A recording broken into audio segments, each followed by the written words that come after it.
அகிலம் நியூஸ் நேயர்களுக்கு வணக்கம். இன்றைய இரவு நேர பிரதான செய்திகள். முதலில் தலைப்புச் செய்திகள்.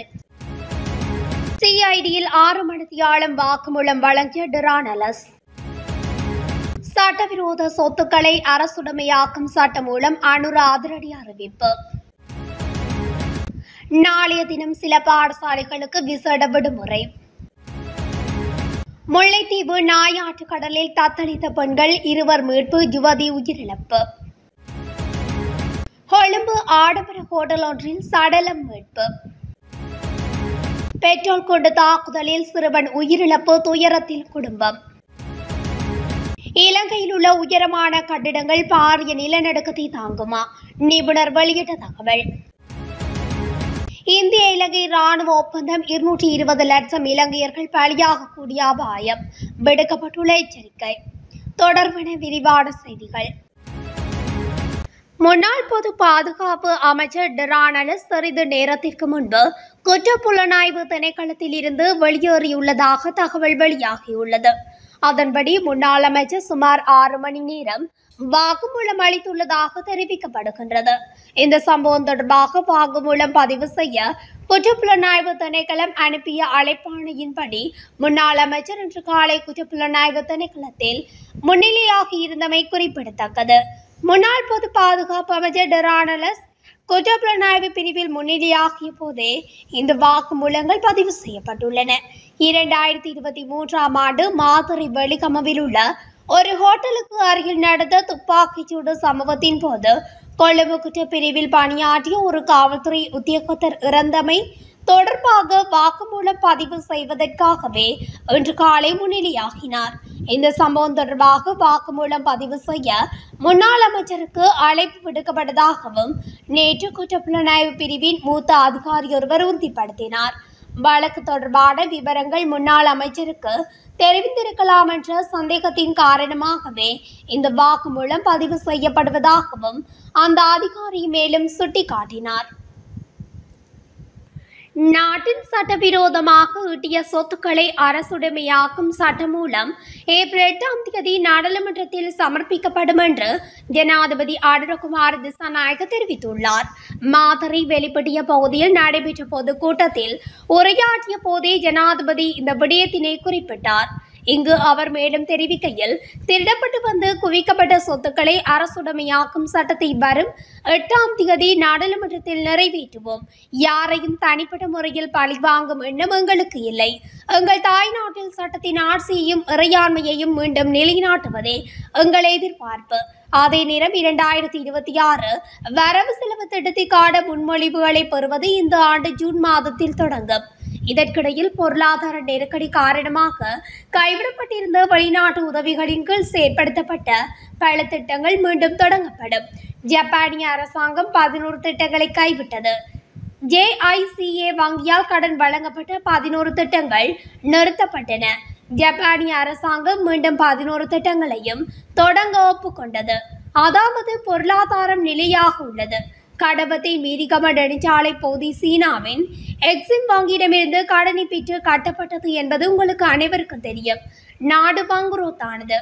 கடன் வழங்குவது நிறுத்தப்பட்டது. அந்த திட்டம் நிறுத்தப்பட்டது. 5600 மில்லியன் ரூபாய் இழப்பு ஏற்பட்டுள்ளதாக நாங்கள் மதிப்பிட்டுள்ளோம். சீன நிறுவனத்துக்கு ஒரு நாளைக்கு 21 மில்லியன் வட்டி செலுத்த வேண்டும். சீன அரசாங்கத்துடன் மீண்டும் பேசிய பிறகு எங்கள் பயணத்தின் போது தடைப்பட்ட நெடுஞ்சாலை உட்பட தடைப்பட்ட திட்டங்களை மீண்டும் தொடங்கவும் 76 புதிய திட்டங்களை தொடங்கவும் இணக்கம் ஏற்பட்டது என தெரிவித்தார். நோன்பு பெருநாளையொட்டி நாடளாவிய ரீதியில் உள்ள அனைத்து முஸ்லிம் பாடசாலைகளுக்கும் நாளை ஏப்ரல் 1ஆம் தேதி விடுமுறை வழங்கப்பட்டுள்ளது. குறித்த விடயம் கல்வி அமைச்சு வெளியிட்டுள்ள ஊடக அறிக்கையில் தெரிவிக்கப்பட்டுள்ளது. நோன்பு பெருநாளுக்காக திங்கட்கிழமை ஏற்கனவே விடுமுறை வழங்கப்பட்டுள்ள நிலையில் செவ்வாய்க்கிழமை 1ஆம் தேதியும் விடுமுறை வழங்கப்பட்டுள்ளதாக அறிக்கையில் தெரிவிக்கப்பட்டுள்ளது. இதற்கான பதில் கற்பித்தல் நடவடிக்கைகள் தொடர்பில் பின்னர் அறிவிக்கப்படும் என்றும் கல்வி அமைச்சு அறிவித்துள்ளது.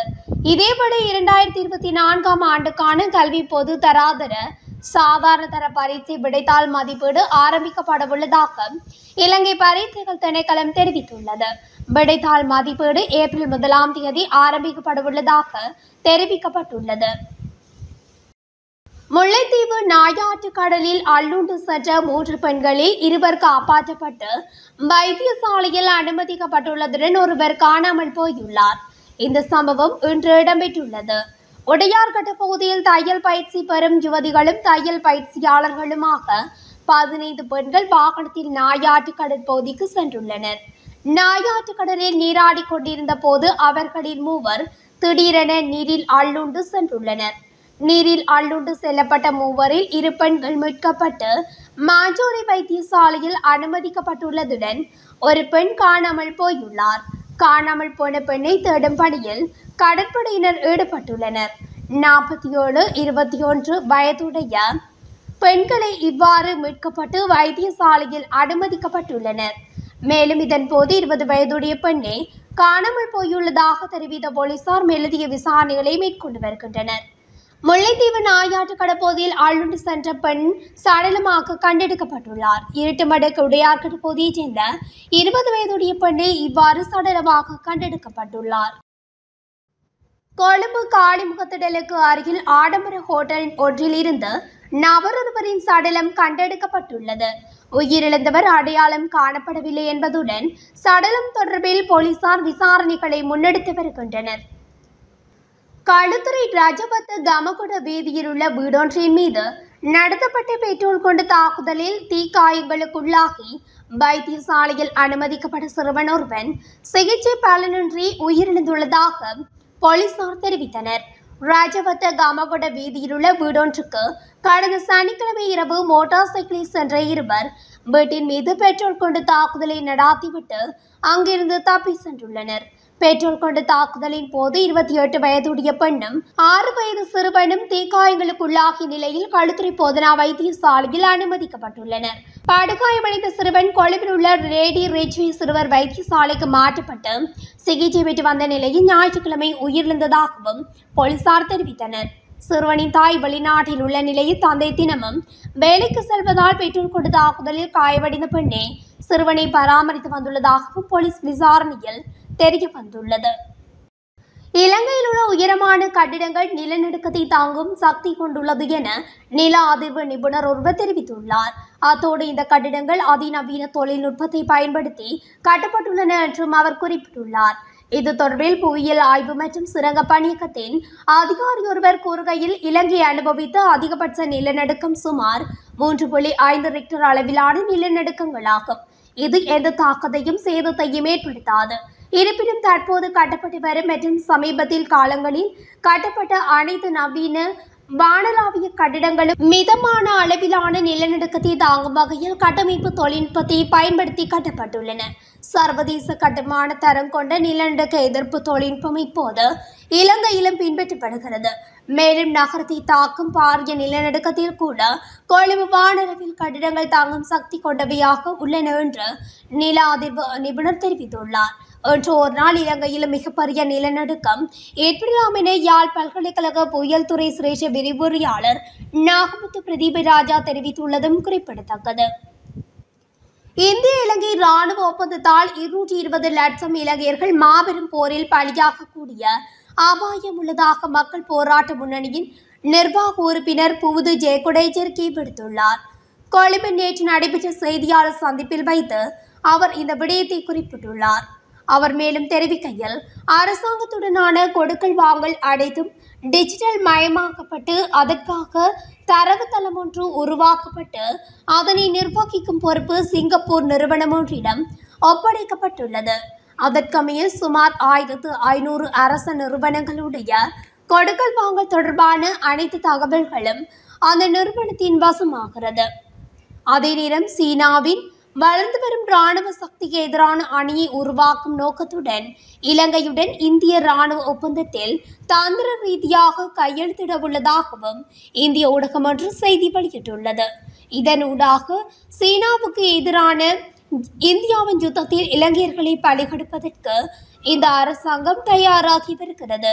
எனவே இந்தியாவுக்கும் இலங்கைக்கும் இடையில் எதிர்வரும் 5ஆம் தேதி கைச்சாத்தாகவுள்ள இந்த ஒப்பந்தத்தினூடாக 220 லட்சம் இலங்கையர்கள் மாபெரும் போரில் பலியாகக்கூடிய சாத்தியம் உள்ளதாகவும் அவர் குறிப்பிட்டுள்ளார்.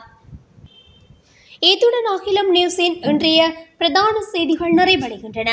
தொடர்ந்து செய்திகளை அறிந்து கொள்ள அகிலம் நியூஸ் ஊடகத்துடன் இணைந்திருங்கள். நன்றி, வணக்கம்.